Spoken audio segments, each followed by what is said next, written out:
Anda kembali bersama kami di Sapa Indonesia Malam. Saudara Presiden Joko Widodo resmi melantik anggota KPU dan Bawaslu periode 2022-2027. Setelah dilantik, mereka bisa langsung bekerja mempersiapkan pemilu 2024 mendatang. Kementerian Sekretariat Negara. Presiden Joko Widodo hari ini resmi melantik anggota KPU dan Bawaslu periode 2022-2027 di Istana Negara Selasa siang.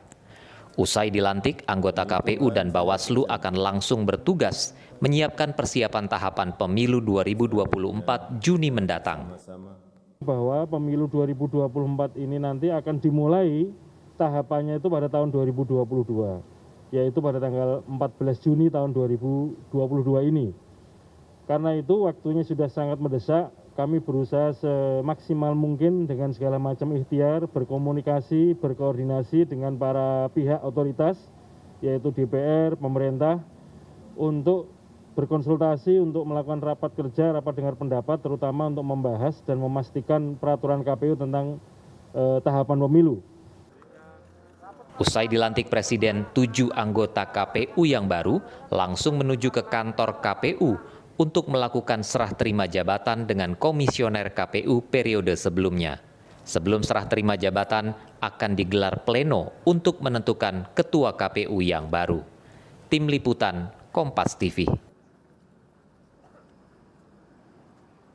Saudara Presiden Joko Widodo memberikan keterangan resmi terkait pelantikan anggota KPU dan Bawaslu. Presiden juga memastikan pemilu tetap berlangsung pada 14 Februari 2024. Anggota KPU dan Bawaslu periode 2022-2027. Saya harapkan anggota KPU dan Bawaslu yang baru saja saya lantik dapat segera bekerja, dapat segera tancap gas, langsung berkoordinasi dengan DPR dan pemerintah, menjalankan tugas dan kewenangannya untuk mempersiapkan pemilu dan pilkada serentak sesuai dengan tahapan yang sudah ditentukan. Saudara, usai pelantikan, para anggota KPU dan Bawaslu 2022-2027 langsung bertugas menyiapkan persiapan tahapan pemilu 2024 mendatang yang dimulai pada bulan Juni ini.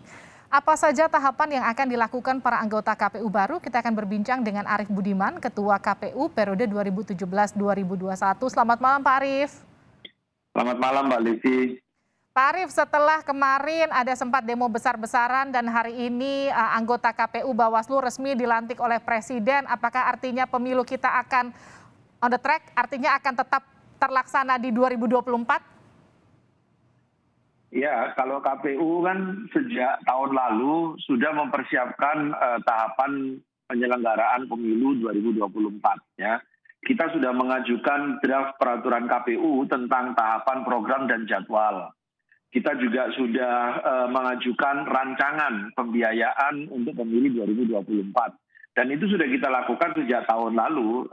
Prosesnya berjalan cukup panjang dan sebetulnya memang sempat agak lambat ya gitu ya. Nah mudah-mudahan setelah pelantikan KPU Bawaslu yang baru tadi siang oleh Bapak Presiden, mudah-mudahan tahapan-tahapan berikutnya bisa berjalan cepat. Karena menurut perhitungan kami di dalam rancangan tahapan itu, bulan Juni tahapan sudah akan dimulai. Gitu. Oke, bulan Juni tahapan sudah harus dimulai, artinya waktunya sangat mendesak. Apa tahapan yang harus dilakukan segera? Yang pertama tentu KPU bersama pemerintah dan DPR segera melakukan rapat untuk memproses penetapan peraturan KPU tentang tahapan jadwal dan program. Kemudian yang kedua, bersama dengan DPR dan pemerintah juga segera memproses persetujuan tentang kebutuhan anggaran untuk penyelenggaraan pemilu 2024. Karena di tahun 2022 ini proses pendaftaran partai politik calon peserta pemilu itu juga sudah akan dimulai. Artinya dukungan personil dan anggaran itu juga sudah mulai dibutuhkan. Oke, Pak Arief, ini kan bukan main-main, ini pertama kalinya kita melaksanakan pemilu dan juga pilkada serentak di tahun yang sama. Apa persiapan khusus, apa yang harus kemudian jadi fokus utama KPU dan juga Bawaslu kali ini? Pertama tentu regulasi. Ya. Seluruh regulasi sebaiknya bisa dituntaskan sebelum tahapan dimulai. Idealnya begitu. Jadi setelah tahapan dimulai, maka tidak lagi membicarakan soal regulasi, tapi langsung mengimplementasikan tahapan sebagaimana yang ada di dalam jadwal dan program yang sudah disusun. Yang kedua, pencairan anggaran tepat waktu. Nah, yang berikutnya adalah SDM. Hari ini SDM KPU Provinsi KPU Republik Indonesia sudah dilantik. Tahun 2023 itu sudah dimulai proses regenerasi di KPU provinsi. Dan nanti setelah itu di KPU kabupaten kota. Maka KPU RI dan kalau Bawaslu RI bahkan di tahun ini sudah mulai seingat saya ya. Tapi di KPU RI mulai tahun 2023. Jadi di tengah-tengah tahapan verifikasi partai politik, itu KPU juga harus mempersiapkan proses rekrutmen KPU provinsi di sebagian ya provinsi. Karena berjenjang ada yang di 2023 dan ada yang di 2024. Oke, tapi nggak cuma kita bicara soal rekrutmen kan Pak Arief, kita juga bicara soal sampai ke level KPPS. Kalau kita lihat di pemilu sebelumnya ada tragedi beberapa petugas yang kemudian kelelahan sampai meninggal dunia. Antisipasi itu seperti apa nantinya? Karena ya lagi-lagi kalau kita bicara pemilu dan pilkada serentak di tahun yang sama itu jaraknya sangat berdekatan. Ya, antisipasi yang pertama tentu pola rekrutmen SDM-nya. Ya, kami sudah membuat beberapa regulasi tentang rekrutmen yang misalnya mengatur tentang kondisi kesehatan petugas yang akan direkrut, kemudian usia petugas yang akan direkrut, ya. Kemudian kami sebetulnya juga mengusulkan ya beberapa perubahan yang menyebabkan nanti badan ad hoc mulai dari KPPS, PPS sampai PPK itu pekerjaannya akan dimudahkan ya dengan penggunaan teknologi informasi.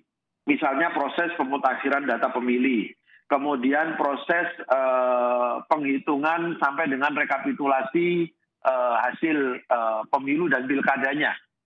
Nah, tetapi memang ada beberapa catatan ya, karena pemerintah dan DPR kan bersepakat tidak akan merubah ketentuan dalam undang-undang. Sementara beberapa perubahan yang kita rancang untuk memudahkan badan ad hoc petugas itu membutuhkan perubahan dalam undang-undang.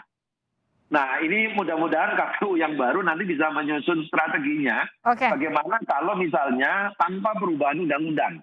Dan bagaimana kalau undang-undang bisa dirubah. Misalnya penyederhanaan surat suara. Nah, itu kan akan mengurangi pekerjaan-pekerjaan mereka. Penggunaan teknologi informasi pada saat melakukan rekapitulasi. Kami sudah pernah praktekkan itu di Pilkada 2020.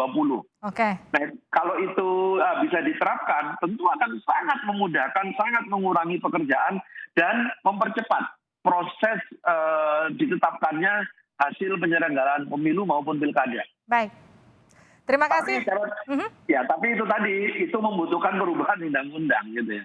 Oke, kita akan tunggu bagaimana kemudian nanti rangkaian tahapan pemilu yang akan dimulai pada Juni mendatang. Kita juga akan nantikan kira-kira apa saja yang ada perbaruan ataupun tadi kita katakanlah harapannya semoga semuanya nanti akan lancar tahapan-tahapannya sampai ke depan. Terima kasih telah bergabung bersama kami di Sapa Indonesia Malam Pak Arief Budiman. Terima kasih.